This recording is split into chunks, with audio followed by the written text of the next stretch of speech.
제가 봉독해 드리겠습니다. 온 회중이 소리를 높여 부르짖으며 백성이 밤새도록 통곡하였더라. 이스라엘 자손이 다 모세와 아론을 원망하며 온 회중이 그들에게 이르되 우리가 애굽 땅에서 죽었거나 이 광야에서 죽었으면 좋았을 것을 어찌하여 여호와가 우리를 그 땅으로 인도하여 칼에 쓰러지게 하려 하는가? 우리 처자가 사로잡히리니 애굽으로 돌아가는 것이 낫지 아니하랴. 이에 서로 말하되 우리가 한 지휘관을 세우고 애굽으로 돌아가자 하매 모세와 아론이 이스라엘 자손의 온 회중 앞에서 엎드린지라. 그 땅을 정탐한 자 중 눈의 아들 여호수아와 여분네의 아들 갈렙이 자기들의 옷을 찢고 이스라엘 자손의 온 회중에게 말하여 이르되 우리가 두루 다니며 정탐한 땅은 심히 아름다운 땅이라. 여호와께서 우리를 기뻐하시면 우리를 그 땅으로 인도하여 들이시고 그 땅을 우리에게 주시리라. 이는 과연 젖과 꿀이 흐르는 땅이니라. 다만 여호와를 거역하지는 말라. 또 그 땅 백성을 두려워하지 말라. 그들은 우리의 먹이라. 그들의 보호자는 그들에게서 떠났고 여호와는 우리와 함께 하시느니라. 그들을 두려워하지 말라 하나 온 회중이 그들을 돌로 치려 하는데 그때에 여호와의 영광이 회막에서 이스라엘 모든 자손에게 나타나시리라. 아멘. 예, 인사하겠습니다. 완전한 하나님의 말씀으로 온전한 다음 세대를 세우는 청해교육원의 이규룡 목사입니다. 반갑습니다. 예, 한 단어를 들으면 기분이 좋아지는 말들이 있습니다. 매직워드라는 말인데요. 감사합니다, 사랑합니다, 고맙습니다, 아름답네요, 멋있습니다. 기분이 좋아지시는가요? 예, 공통점이 있는데 5글자입니다. 자, 좌우로 앞뒤로 쳐다보시면서 내가 할 수 있는 최고의 인사를 하겠습니다. 준비, 시작. 사랑합니다, 감사합니다,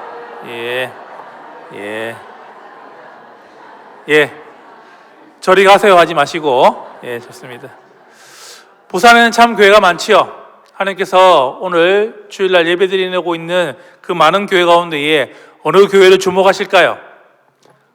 그렇죠, 동부산 교회. 그렇죠. 어느 교회 복 주시기를 원하실까요? 예, 그런 것 같습니다.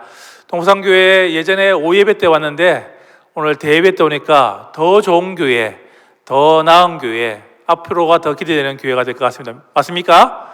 예, 좋습니다. 오늘 함께 말씀을 통하여서 우리가 어떻게 하면 우리의 다음 세대를 세울 수 있는지에 대해서 한번 알아보려고 합니다.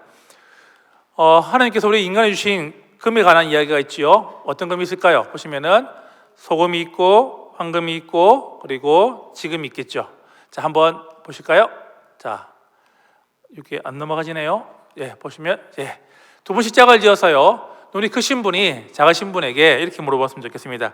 솔직히 당신은 어떤 금을 받고 싶습니까? 라고 물어보십니다. 자, 준비 두 분 짝을 지어서요. 보면 눈이 크신 분이 작으신 분에게 어떤 금을 받고 싶습니까? 라고 물어보십시오. 어떤 금을 받고 싶습니까? 라고 물어보세요. 예. 두 개 중에 하나겠죠. 소금은 집에 많으니까 아닐 테고 황금 아니면 지금인데 솔직히 받고 싶은 금은 무슨 금이다? 황금이죠. 근데 황금이 중요합니까? 지금이 중요합니까? 지금이 중요하지요. 아무리 황금이 많더라도 뭐가 없으면, 지금이 없으면 그 황금이 내 것일까요? 난 것일까요? 난 것이죠. 그렇죠. 지금 여러분들이 뭐예요? 황금보다 더 소중한 뭘 가지고 나왔다? 하나님 앞에 지금을 가지고 나왔다는 것입니다. 한 번 더 인사할까요? 다 받아갑시다. 시작. 다 받아갑시다. 예. 하나님이 보실 때에 너 정말 잘 산다, 명품 인생이라 할 때는 어떤 것이 명품 인생일까요? 같이 한번 해볼까요? 시작. 내가 가진 황금을 가지고 지금 영혼을 위해 투자하는 것이 명품 인생이다. 동의하십니까? 예. 내가 가진 황금을 가지고 어디에 투자하는 거? 지금 영혼을 위해 투자하는 것, 지금 하나님 나라를 위해 투자하는 것, 지금 예배 가운데 나오는 것, 이것이 뭐라고요? 명품 인생인 것입니다. 여러분들이 황금보다 더 소중한 지금을 가지고 나왔다면 오늘 하나님께 주실 그 은혜들 여러분들이 마음껏 누리기를 주님으로 축원합니다. 그런데 문제는 있습니다. 아주머니들이 좋아하는 금은요, 보면 황금도 아니고 지금도 아니고 다른 금이 있다는 것입니다. 어떤 금을 좋아할까요? 한번 같이 해볼까요? 시작. 지금, 현금, 입금. 예. 보면 황금도 싫고 내 통장에 바로 들어오는 이 돈이 제일 좋아하는데, 이것보다 더 하나님이 주시는 은혜를 누렸으면 좋겠습니다. 이게 무엇일까요?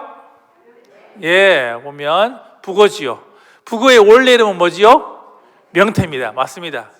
명태 집안에서는요, 엄마 명태가 아기 명태 말했습니다. 얘야, 내가 커서 바닷가에 나갈 텐데 바닷가에 나가면 어떤 물고기를 보게 될 거야. 그 물고기를 보아서도 안 되고 먹어서도 안 되고 그 물고기를 먹는 순간에 큰일 난다라고 엄마 명태가 아기 명태에게 수없이 가르쳤습니다.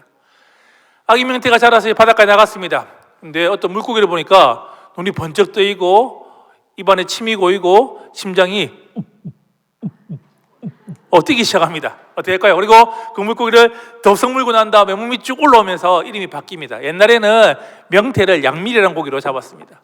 쭉 올라와도 어떻게 했죠? 몸에 있는 모든 내장이 다 나간 다음에 이름이 바뀝니다. 뭐로 바뀌죠? 생태가 됩니다. 그리고 산에 가서 눈 맞고 비 맞고 눈 맞고 비 맞고 뭐가 되죠? 황태가 됩니다.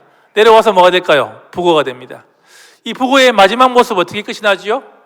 어떤 아주머니의 육중앙 방망이질에 모든 살키가 다 찢어져야 될까요?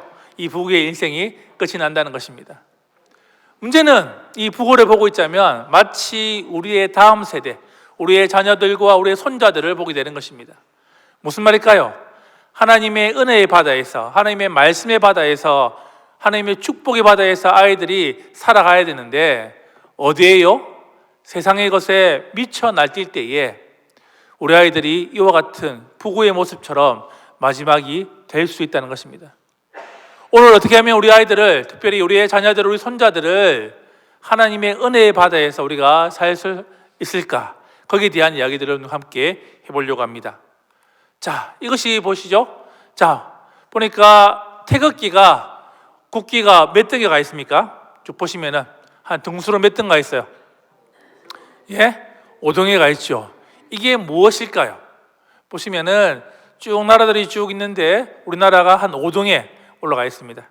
이거는 뭐냐면 피사라고요. 보면 매년 3년마다 어느 나라 아이들이, 청소년들이 공부를 잘하는가에 대해서 쭉 이제 테스트를 합니다.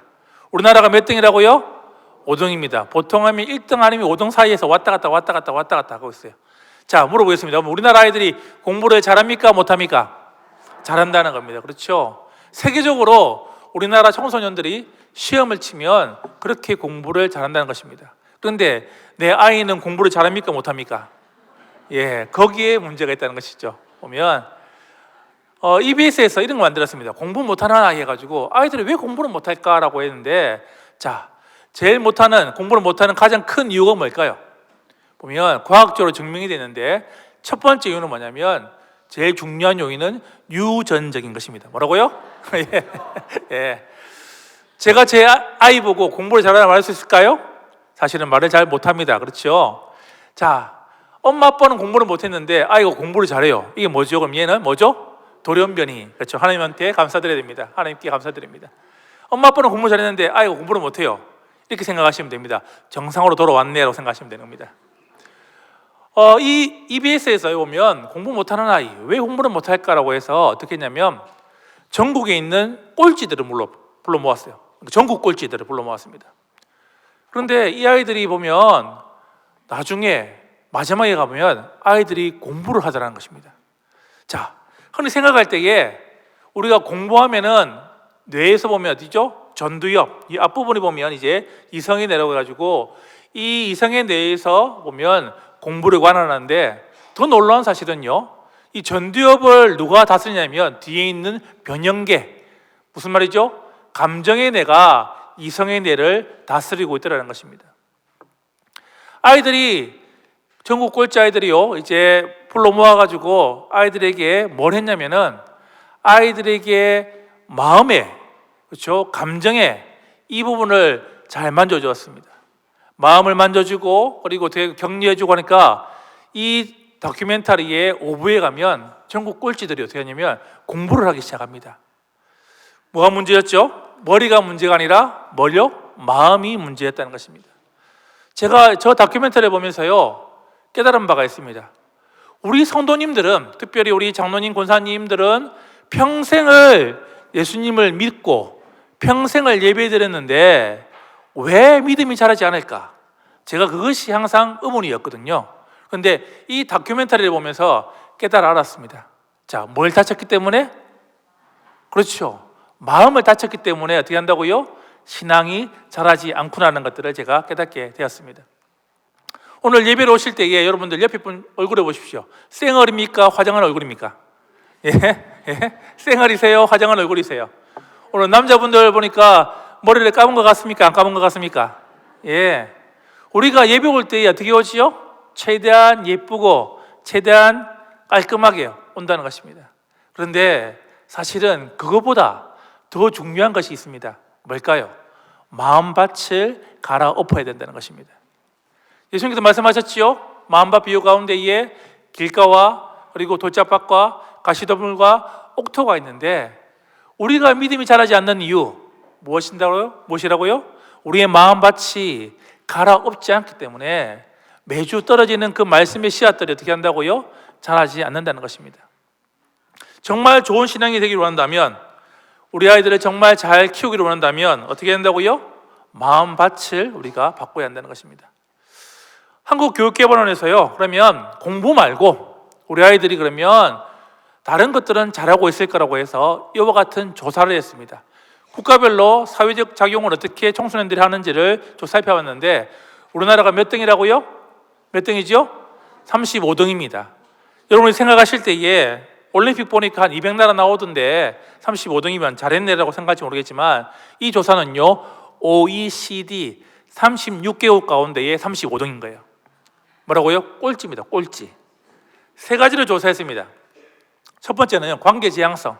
다른 친구들과 관계를 잘 맺을 수 있나요? 라고 물어봤더니 우리나라 청소년들이 대답합니다. 제가 왜 관계를 맺어야 되지요? 제가 왜 친구를 사귀게 되지요? 그와 같은 대답을 했습니다. 두 번째는요, 사회적인 협력. 남을 도와줄 수 있습니까? 라고 물어봤더니 우리나라 아이들이 말합니다. 제가 왜 도와줘야 되죠? 라고 이야기한 것이죠. 꼴찌였습니다. 그런데 하나 때문에 35등이 된 거예요. 그게 뭐냐면 갈등 관리. 늘 치고받고 싸우는 것, 집에서도 보고 학교에서도 보고는 그래요. 이거는 빨리 풀더라는 것입니다. 갈등도 빨리 일으키지만 빨리 풀어서 되고, 그것이 보면 35등이 된 것입니다. 자, 옛날에 우리나라 별명이 있었지요. 동방 예의지국이죠. 지금 우리 청소년들이 예의가 있나요? 없습니다. 그렇죠? 예. 보시면 어떨까요? 공부는 잘하는데 사실은 어떻게 하지요? 마음 가운데에, 관계 가운데에 이와 같은 갈등들이 계속해서 일어나고 있다는 것입니다. 무슨 말일까요? 부부 간의 갈등이 이제 자식 간의 갈등으로, 이 자식 간의 갈등이 타인과의 갈등으로, 이 타인과의 갈등이 세상과의 갈등으로, 궁극적으로는 누구에게까지? 하나님과의 관계까지도 이것이 지금 영향을 끼치고 있다는 것입니다. 우리가 어떻게 하면 아이들을, 우리 손자들을 잘 키울 수 있을까요? 어떻게 하면 우리 아이들의 마음밭을 갈아엎을 수 있을까요? 거기에 대해서 우리가 관심을 가지고 거기에 대한 해결책을 찾아가야 한다는 것입니다. 오늘은 11월 몇째 주지요? 오늘 11월 며칠이죠? 12일입니다. 어느덧 1년에 보면 많은 시간들이 흘러갔습니다. 이제 한 달 뒤면은 이제 다시 새해가 다가오게 되는 것입니다. 물어보겠습니다. 지난 1년간 여러분들은, 우리 동부상교회 성도님들은 교회 생활을 하시면서 이런 표정을 많이 지으셨습니까? 아니면 이런 표정을 많이 지으셨습니까? 쳐다보세요. 옆에 분 쳐다보세요. 예, 동부상교회는 좋은 교회이기 때문에 어떻게 하지요?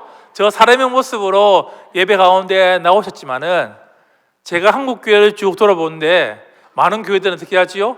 저 멍멍이처럼 많은 성도님들이 지쳐 있고 힘들어하고 있고 전혀 믿음의 성장들이 나지 않는 그와 같은 모습들을 보게 되는 것입니다. 오늘 이 아침에 정말 우리의 자녀들을 세우고 우리 가정을 세우고 나 자신의 믿음을 세울 수 있는 방법들이 무엇인지를 한번 알아보고자 합니다. 자, 이게 뭐죠? 큐죠. 아이들이 자랄 때에 중요한 큐들이 있죠. 보면 어떤 큐가 중요하죠? 그렇죠. 아이들이 자랄 때는 뭐죠? IQ가 중요합니다. IQ가 높다는 것은 뭐죠? 빨리 이해하고 빨리 외울 수 있는 그와 같은 공부에 있어서는 IQ가 높은 것은 상당히 이점이 되는 것입니다. 저도 중학교 2학년 때요, IQ 검사를 했습니다. 제가 IQ 검사를 했던 데는 어디서 했냐면은 아이템플이라는 회사에서 했습니다. 혹시 알고 계신가요?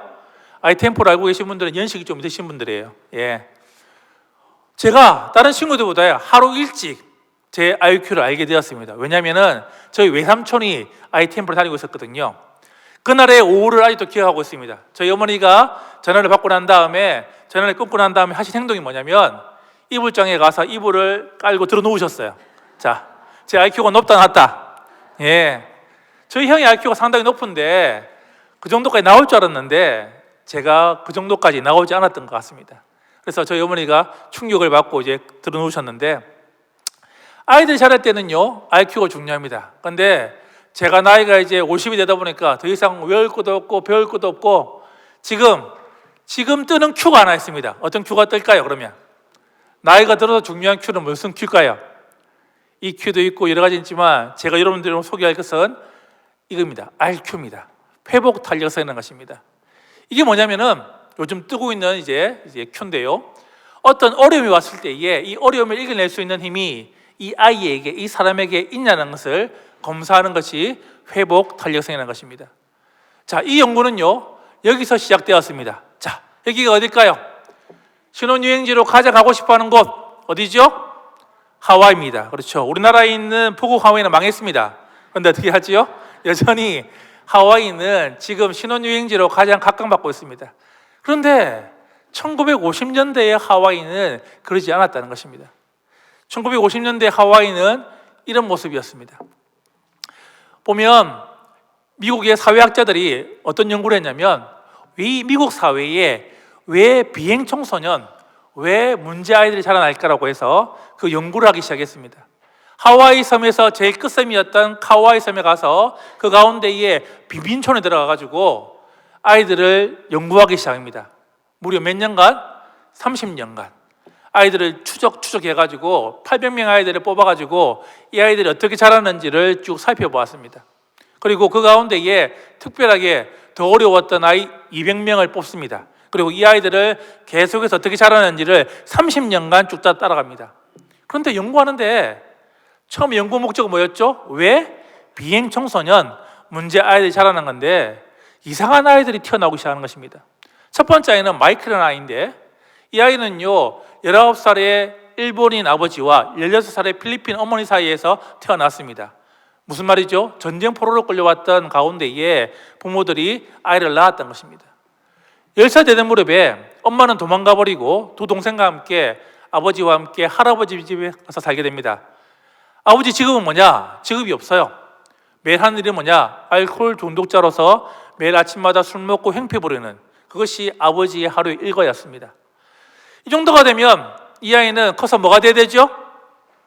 커서 뭐가 돼야 됩니까? 비행 청소년이 되든지 문제 아이가 돼야 되는데 희한하게 이 아이는요 그렇게 자라지 않는 거예요. 오히려 더 학업을 열심히 하고 그리고 학교 생활을 열심히 하고 SAT 우리나라 수학능력처럼 시험을 치면 항상 상위 10%에 들어가는 거예요. 그리고 이 아이가 나중에 본토에 가서 미국의 아이비리그급 대학을 졸업하고 다시금 카와이 섬에 와가지고 교사가 되어서 아이들을 가르치더라는 것입니다. 연구를 하는데 이런 아이들이 1명, 2명, 3명, 4명 막 나오는 거예요. 그래서 연구 방향이 바뀌었습니다. 처음에는 뭐였죠? 왜 문제 아이가 나오면서 연구 방향이 왜 이런 아이들이 나올까라고 연구 방향이 바뀌었습니다. 그리고 결론이 뭐냐면 70명의 아이들 보면 200명 가운데에 70명의 아이들이 이와 같은 아이들로 바뀌더라는 것입니다. 그래서 깨달은 게 뭐냐면 사람들의 삶 가운데에, 사람들의 마음 가운데에 어려움을 이겨낼 수 있는 회복 탄력성을 어떻게 한다고요? 3분의 1 정도가 가지고 있구나라는 것들을 깨달아 알게 되었습니다. 쉽게 말하면 1, 2, 3, 4분단이 있는데 어떻게 할까요? 한 문단 정도는 어떻게 할까요? 그런 마음들이 있다는 것을 깨달아 알게 된 것입니다. 근데 문제는 뭐냐? 믿음의 회복 탄력성은 그거보다 훨씬 확률이 떨어진다는 것입니다. 한번 물어보겠습니다. 여러분들은 여러분 자신과 여러분 자녀들과 손자들이 남은 인생 가운데에 어려움이 올 때에 무너지는 인생이 아니라 세워지는 인생이 되길 원하십니까? 아이들이 그렇게 이겨내기를 원하십니까? 그 해답이 오늘 우리가 읽었던 민수기 14장에 나온다는 것입니다. 하나님께서 우리에게 말씀하십니다. 너희들이 정말 너희 자녀들과 손자들을 잘 자라기를 원한다면 너희들이 믿음의 회복 탄력성 두 가지를 꼭 기억하라고 우리에게 말씀하고 있다는 것입니다. 오늘 본문의 배경은 잘 알고 있는 배경이지요. 어떤 배경이지요? 이제 이스라엘 백성들이 400년간 애국 생활을 마치고 모세를 통하여서 이제 가나안 땅, 그 약속의 땅을 가는 과정 가운데에 가데스 바네아에 와가지고 12명의 정탐꾼들을 며칠간요? 40일간 정탐을 갔다 온 다음에 돌아와서 보고하는 장면이 지금 민수기 14장의 내용인 것입니다. 자, 어떻게 하면 될까요? 첫 번째 기억할 단어가 이것입니다. 같이 한번 해볼까요? 시작! 시력이 아닌 시각을 가져라는 것입니다. 뭐라고요? 시력이 아니라 뭐? 시각을 가져라는 것입니다. 하나님께서 우리에게 말씀하십니다. 너희들이 세상의 눈으로 보는 시력이 아니라 하나님의 눈으로 보는 뭐? 시각을 가져라는 것입니다. 물어보겠습니다. 10명의 정탐꾼이 돌아와서 보고를 합니다. 근데 이 사람들이 거짓말을 했습니까? 진실을 이야기했습니까? 거짓말 한 적이 있어요? 없어요? 자세히 보시면, 성경에 보시면 10명의 정탐꾼들이요, 모세에게 와서 그리고 이스라엘 백성들에게 지금 이야기하는데 거짓말을 한 적이 한 번도 없다는 것입니다. 모세가 이렇게 했죠. 그 땅이 좋은 땅인지를 보고를 했습니다. 어떻게 대답합니까? 그 땅은 심이 좋아서 어떻게 한다고요? 이 곡식들을 보십시오. 이 열매들을 보십시오. 그 땅은 너무 좋습니다라고 이야기합니다. 그 땅에 사는 사람들을 보라 했습니다. 어떻게 했죠? 그 땅에 사는 사람들은 너무나 커서 우리가 싸우면 뭐처럼 된다고요? 메뚜기처럼 죽습니다라고 이야기하는 겁니다. 그 땅에 있는 성을 바랬습니다. 어떻게 했지요? 그 성은 너무 튼튼해서 어떻게 한다고요? 차마 우리가 가서 전쟁을 할 수가 없습니다라고 이야기한 것입니다. 그들은요, 한 번도 거짓을 얘기한 적이 없습니다. 근데 뭐가 문제지요? 그들은 어떤 인생이었지요? 시력의 인생이었다는 것입니다. 누구나 보고 누구나 알고 누구나 다 알 수 있는 그와 같은 눈으로 세상을 바라보았다는 것입니다. 가나안 땅을 바라보았다는 것입니다. 한 번 더 물어보겠습니다. 10명의 정탐꾼들은 믿음이 있었던 사람입니까? 아니면 없는 사람이었습니까? 그 지파에서 믿음이 있었던 사람입니까? 없는 사람이었습니까? 그 지파에서요. 뽑을 때에. 예. 놀라운 사실은요, 장정만 60만. 쉽게 말하면 어떻게 할까요? 20살 이상의 남자만 60만 명이었어요. 그 가운데 12명을 뽑습니다. 빨리 계산해 보세요. 몇 명 중 한 명을 뽑았죠? 자, 60만 나누기 11 하면 어떻게 되죠? 5만 명 중에 한 명을 뽑았다는 것입니다. 자, 여자를 넣으면요, 최소 10만 명 가운데 한 명을 뽑았다는 것입니다. 아이들 넣으면요, 적어도 15만 내지 20만 명 가운데 한 명을 뽑았다는 거예요. 지금 해운대 인구가 얼마 정도 되죠? 예? 보면 이 동에 있는 인구가 얼마 될까요? 쉽게 말하면 해운대에서 가장 열심히 있고 가장 믿음이 있고 가장 용감한 사람을 한 명을 뽑았다는 겁니다. 나이는요, 몇 살이었을까요? 정탐꾼들의 나이는? 예? 성경에 예가 나와 있지요. 갈렙이 몇 살이었죠? 40이었습니다. 쉽게 말하면 연륜이 있고 그 당시에 그 지파에 가장 용감하고 연륜 있는 사람, 그 사람을 뽑아서 보내었는데 문제는 뭐지요? 그들은 시력의 인생이었다는 것입니다. 달리 말하면 하나님의 눈으로 보는 것이 아니라 세상의 눈으로 그들이 보았다는 것입니다. 죄송합니다. 자, 물어보겠습니다. 이번 주 목요일 날 뭐가 있죠? 자, 이번 주 목요일 날 뭐라 합니까? 수능이 있죠. 고3이 되면 아이들이 기도를 많이 해야 됩니까? 작게 해야 됩니까? 많이 해야 되죠. 그렇죠? 그렇다면 이번 여름에 그리고 다가오는 겨울에 아이들이 수련회를 가야 됩니까? 안 가야 됩니까? 근데 엄마가 보냅니까? 안 보냅니까? 예, 잘 들어보세요. 3일 동안 공부 못 해가지고 대학 가는데 심각한 문제가 있는 아이들은요, 원래 대학 못 가는 아이입니다. 3일 빠졌는데 어떻게 할까요? 공부를 못 해가지고 대학에 못 가는 친구들은요, 원래 대학 가기 힘든 친구들입니다. 오히려 어떻게 할까요? 그 아이들이 수련회에 가서 은혜 받고 변화되어야지 어떻게 할까요? 하나님의 나라에 쓰임받을 수가 있다는 것입니다. 제가 고3 때에 저희 반 선생님께서 이제 여름방학이 시작하기 전에 이렇게 말씀하셨습니다. 저희 때는 사랑의 매가 있었던 시절 아닙니까? 이렇게 말씀하셨어요. 이번 여름에는 우리 반에는 수련회 뭐 이런 거 다 없다 하셨어요. 집에 가서 말씀을 드렸습니다. 어머니, 선생님께서 수련회 못 가게 하시는데요. 그러니까 저희 어머니 어떻게 했냐면 전화를 거셨어요, 학교에. 그리고 어떻게 했냐면 선생님 보고 어떻게 했냐면 내 아이는 내가 알아서 키울 테니까 보내시라고 팍 끊으셨어요. 예. 멋있다 못없다. 예. 그 덕에 어떤 일이 벌어졌냐면 저희 집에는요 아들이 2명이었습니다. 저희 형과 제가 있었는데 나이는 2살 터울이었어요. 그런데 어머니는 고3을 4년간 하셨습니다. 무슨 말일까요? 형도 대학 떨어져서 재수해서 대학 가고 저도 대학 떨어져서 재수하고 갔습니다. 사람들이 이렇게 말씀했어요.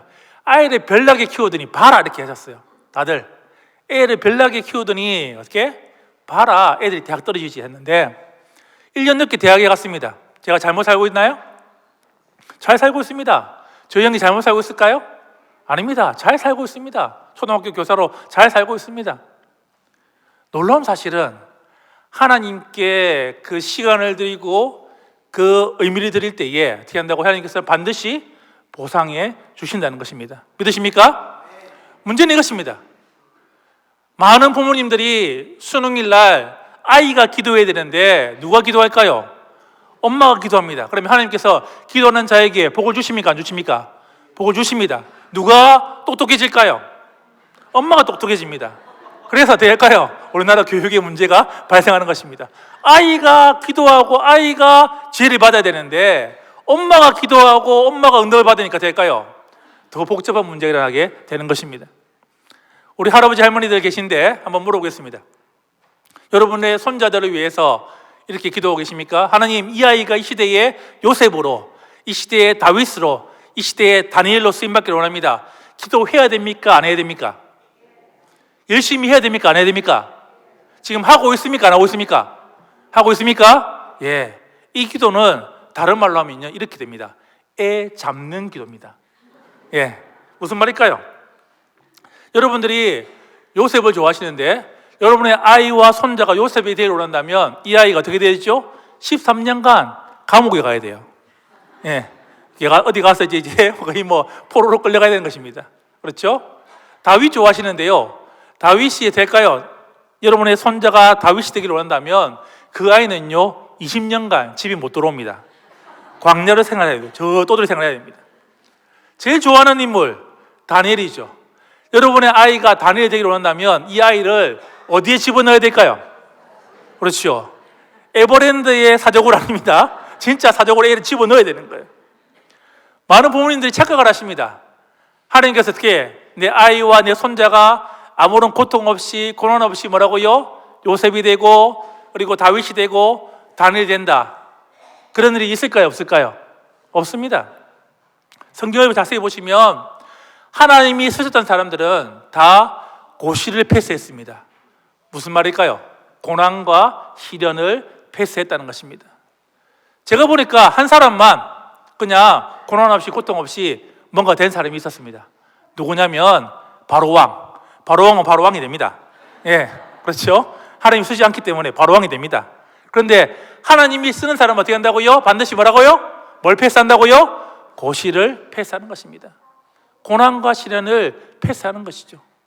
여러분의 아이가 손자가 요셉이 되기를 원하고 다윗이 되기를 원하고 다니엘이 되기를 원한다면 이렇게 기도하시는 겁니다. 하나님, 내 아이가 내 손자가 고난의 길을 걸어갈 것인데 시련의 길을 걸어갈 것인데 내가 그 옆에서 하나님 기도하는 사람이 되겠습니다. 하나님 이 아이를 바르게 세워주십시오라고 기도하셔야 되는 거예요. 그런데 문제는 뭐죠? 많은 부모님들이 그렇게 다짐하고 그렇게 결심했지만 기독교 교육, 가정에서 기독교 교육을 하고 싶은데 포기하는 이유가 있습니다. 누구 때문에 포기할까요? 기독교 교육에 있어서 가장 최고의 적은 누구일까요? 누구죠? 엄마 아빠는 아닙니다. 누가 최고의 적이냐면 옆집 아줌마입니다. 자꾸만 옆집 아줌마의 이야기를 듣고 될까요? 아이를 내가 바르게 키워야 되는데 손자를 바르게 키워야 되는데 키우지 못하는 것입니다. 서울에서는요 이 한마디에 기독교 교육이 무너집니다. 어떻게 했냐면 옆집 아줌마 이렇게 말합니다. 누구누구 엄마, 그렇게 애를 키워서는 지하철 2호선 못 태워보내. 지하철 2호선이 중요합니다. 지하철 2호선에 뭐가 있을까요? 서울 지하철 2호선에 보시면은, 오늘 집에 가서 보시면은 소위 우리나라의 좋은 대학은 다 들어가 있습니다. 서울대학, 연세대학 이래가지고요 보면, 그렇게 애를 키워서 어떻게 한다고요? 그 대학에 못 보낸다는 그 한마디 어떻게 하지요? 기독교 교육이 무너지게 되는 것입니다. 아이들이 자랄 때 서울에서는 우유가 바뀌는 이야기가 있습니다. 한 번씩 들어보셨겠지만, 아이가 태어납니다. 유치원 때에 애가 말을 빨리 하는 거예요. 엄마는 이렇게 생각합니다. 아, 얘가 천재구나 생각하는 거예요. 그리고 어떻게 해요? 우유가 어떤 의미냐면 아인슈타인 우유를 막 먹입니다. 똑똑해져야지 이렇게 하죠. 초등학교 딱 들어가면 엄마는 알아요. 아, 얘가 그냥 말을 빨리 했을 뿐이지 천재는 아니었네. 그리고 우유가 싹 바뀝니다. 무슨 우유를 바뀔까요? 서울 우유. 서울대 가야지. 이렇게 이제 애가 먹입니다. 중학교 가면 엄마는 알아요. 아, 얘가 서울대 가라가 아니다. 어떻게 해요? 그럼 우유가 또 바뀝니다. 뭐로 바뀌죠? 보면 연세 우유, 그렇죠? 연세대 가야지. 고등학교 딱 들어가면 엄마는 알아요. 얘가 연세대 가라가 아니다. 고1 때부터 우유가 바뀝니다. 뭐로 바뀔까요? 건국 우유로 바뀝니다. 그래, 건국대 가야지. 고3이 되면 엄마가 우유가 바뀝니다. 자, 어떤 우유를 먹일까요? 참고로 부산 우유는 팔지 않습니다. 서울에 팔지 않아요. 예, 무슨 우유 먹이냐면 저지방 우유 먹입니다. 저 지방만 가지 말라고 어떻게 할까요? 막 먹입니다. 대학교 4학년이 되면 그제서야 엄마가 우유를 자기가 마십니다. 어떤 우유 마실까요? 그때 먹는 게 뭐냐면 빙그레 우유 마십니다. 내가 잘못 살았네, 헛살았네라고 그렇게 해요. 이렇게 하시는 겁니다. 문제는 이것입니다. 많은 크리스찬들이 우리 아이들을 세울 때에, 가정에서 부모님들이 신앙을 세울 때에 하나님의 시각이 아니라 뭐요? 세상의 시력으로 아이들을 자꾸만 보게 된다는 것입니다. 오늘 여러분들이 이제 예배를 마치고 저 문으로 집에 돌아가게 됩니다. 집에 들어오면 어떻게 될까요? 여러분의 집구석은 그대로 집구석입니다. 그런데 뭐가 달라지면, 내 눈이 달라지면 그것이 천국으로 바뀌는 것입니다. 무슨 말일까요? 하나님의 시각으로 여러분들이 보게 되면 그 애물단지, 그 아이가 뭐로 바뀐다고요? 보물단지로 보이게 되는 것입니다. 정말 여러분들이 어려움이 다가올 때에, 힘듦이 다가올 때에 우리가 제일 먼저 기억할 것이 뭐였죠? 첫 번째, 같이 해볼까요? 시작! 시력이 아니라 하나님의 시각을 가지라는 것입니다. 세상의 시력이 아니라 하나님의 시각으로 우리가 볼 때에 그 문제를 이겨낼 수가 있다는 것입니다. 두 번째는 이것입니다. 같이 한번 해볼까요? 시작! 미래는 아닌 믿음을 가지라는 것입니다. 이스라엘 백성들이 이제 정탐꾼의 이야기를 듣고 그들이 한 이야기가 있습니다. 14장 1절에 같이 한번 읽겠습니다. 준비, 시작! 부르짖으며 백성이 밤새도록 통곡하였더라. 자, 뭐 했다고요? 통곡하였습니다.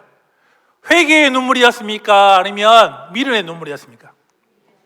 하나님, 우리가 하나님을 믿지 못하고 하나님을 의지하지 못하고 이렇게 살아온 것에 대해서 회개하고 있습니까? 아니면 과거가 좋다라고 해서 지금 미련의 눈물을 흘리고 있습니까? 이스라엘 백성들이 정탐꾼의 이야기 듣고 난 다음에 그들이 했던 행동이 뭐냐면 과거가 좋았다, 그때가 좋았다라고 이야기하는 것입니다. 왜 가정에서 문제가 생길까요? 부부에 왜 문제가 생기죠? 남편이 아내를 쳐다봅니다. 내가 그때 저 여자가 아니라 그 여자를 만났어야 되는데, 아내가 남편을 봅니다. 내가 그때 저 남자가 아니라 그 남자를 만났어야 되는데. 천만의 말씀입니다. 지금 주어진 짝이 최고의 짝인 것을 믿으시기 바랍니다. 예, 문제는 이것입니다. 이스라엘 백성들이 어떻게 했지요? 과거가 좋았다, 애굽에서가 좋았다, 다시금 돌아가자라고 이야기하는 것입니다. 자, 정말 좋았을까요?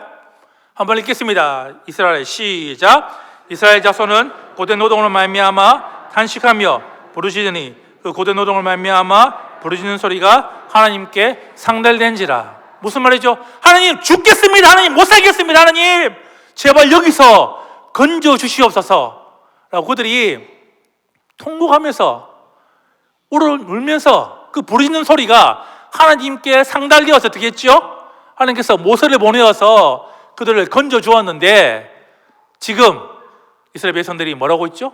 다시금 돌아가자, 미련의 눈물을 지금 흘리고 있다는 것입니다. 더 놀라운 사실이 있죠. 이날 아침에 이스라엘 백성들이 뭘 먹었죠?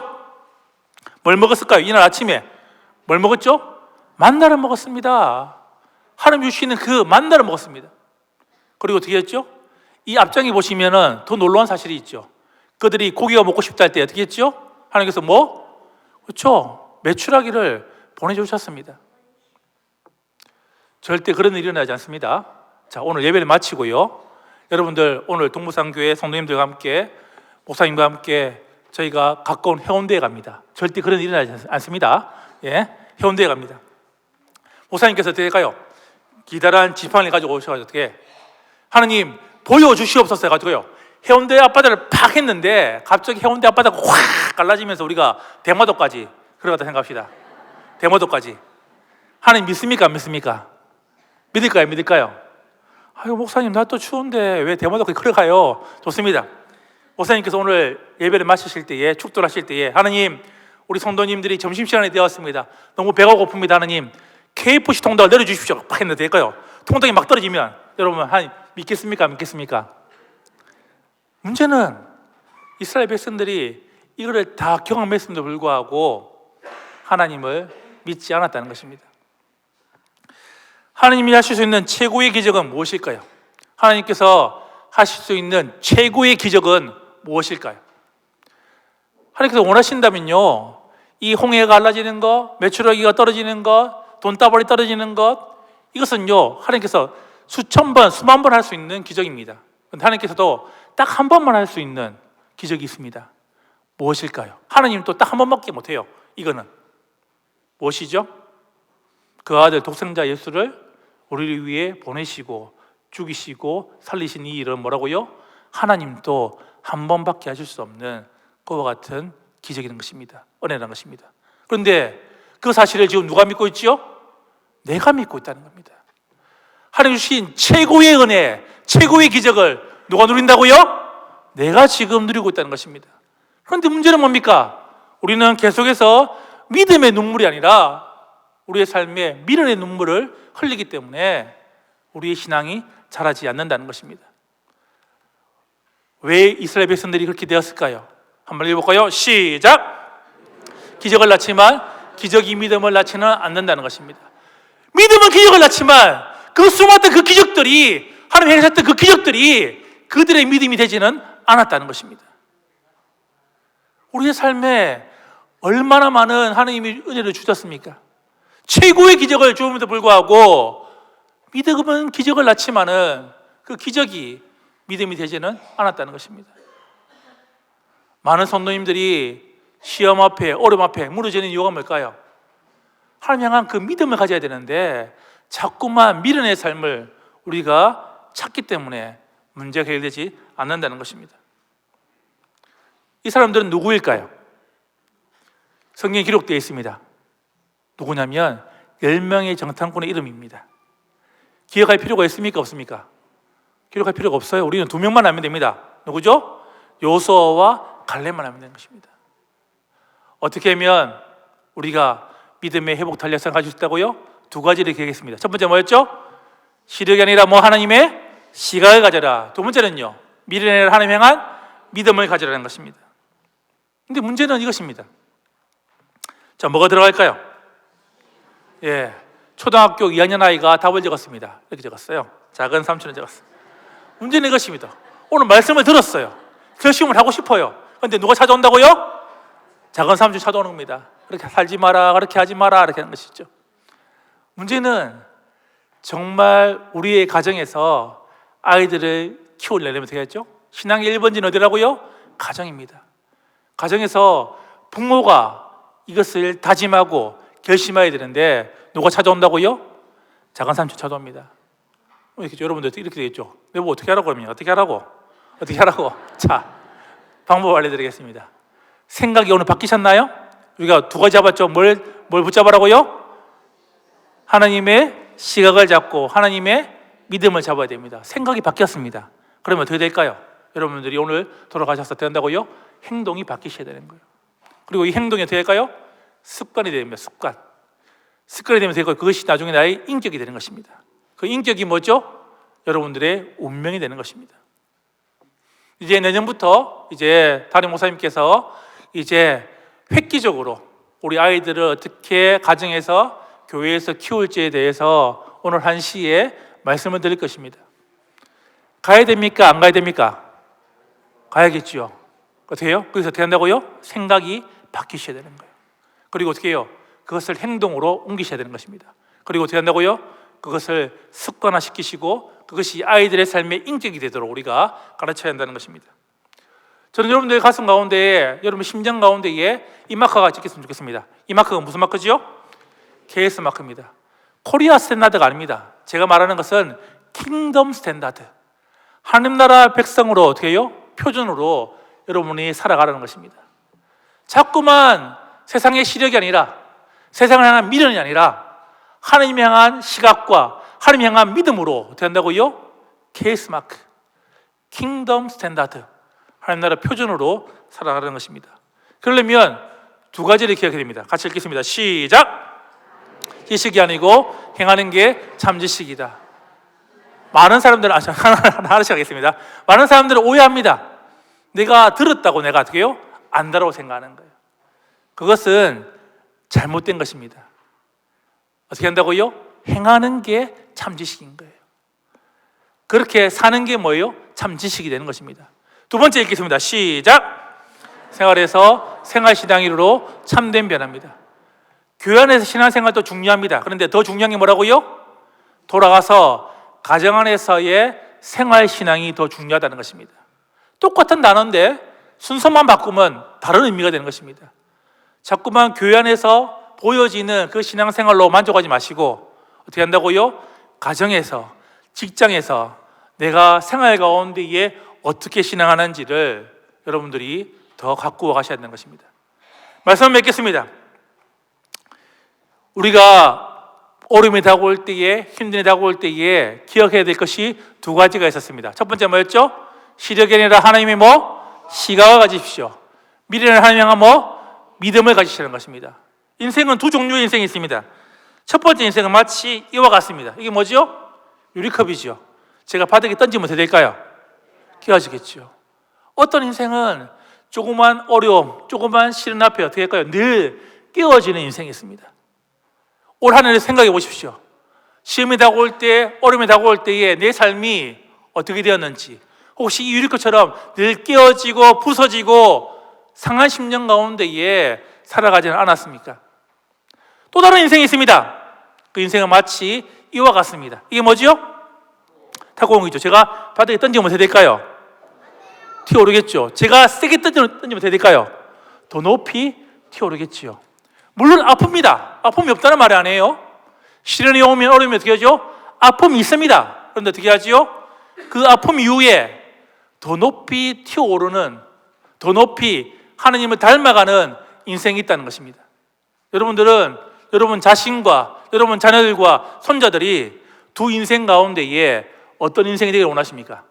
유리컵입니까? 탁구공입니까? 그렇죠. 누구도 이 유리컵처럼 되기를 원하지 않으실 겁니다. 여러분들이 진짜 고난이 오고 시련이 올 때에 이 탁구공처럼 튀어오리를 원한다면 두 가지였습니다. 첫 번째 뭐였죠? 시력이 아니라 하나님이 뭐? 시각을 가지십시오. 두 번째는요? 미련이 아니라 하나님이 뭐? 믿음을 가지고 살아가는 성도들이 되기를 원합니다.